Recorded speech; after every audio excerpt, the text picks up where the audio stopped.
అచ్చం హీరోలాగే ఉంటారు కానీ హీరోలు కాదు. సినిమాలో హీరో చేసే ఏ రిస్కీ స్టంట్ అయినా వాళ్లే చేస్తారు. వాళ్ళనే డూప్స్ అంటుంటారు. ఒకప్పుడు అంతంత మాత్రంగానే ఉండే డూప్స్కు ఇప్పుడు తెగ ప్రయారిటీ పెరిగిపోయిందట. హీరోల డూప్లకు ఫుల్ డిమాండ్ ఉందంటున్నారు. డూప్లకు ఎందుకు ఇంత ఇంపార్టెన్స్ పెరిగింది? రెమ్యూనరేషన్ కూడా బానే ఇవ్వడం వెనుక అసలు రీజన్ ఏంటి? స్టార్ హీరోలకు డూప్లు ఉండటం కామన్. వాళ్లు హీరోలకు బదులు రిస్కీ స్టంట్లు చేస్తుంటారు. అప్పుడప్పుడు రియల్ హీరోల్లాగా టీవీ షోల్లో హల్చల్ చేస్తుంటారు. అయితే ఈ మధ్య హీరోల సినిమాల కంటే వారి డూప్ల గురించే టాలీవుడ్లో ఎక్కువగా చర్చ నడుస్తోంది.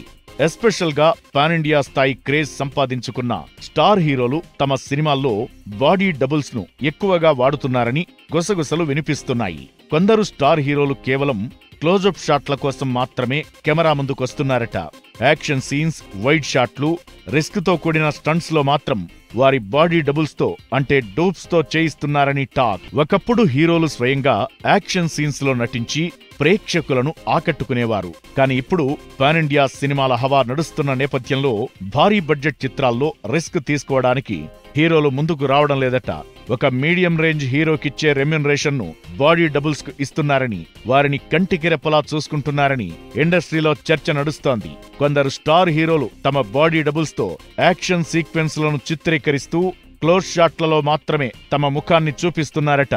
హీరో డూప్లు సినిమా సక్సెస్ లో కీలక పాత్ర పోషిస్తున్నారని కొందరు నిర్మాతలే ఒప్పుకుంటున్నారు. ఇది గాసిప్పో లేక రియలో తెలియదుగాని డూప్స్ హవా అనేది ఇంట్రెస్టింగ్ న్యూస్ లా మారింది.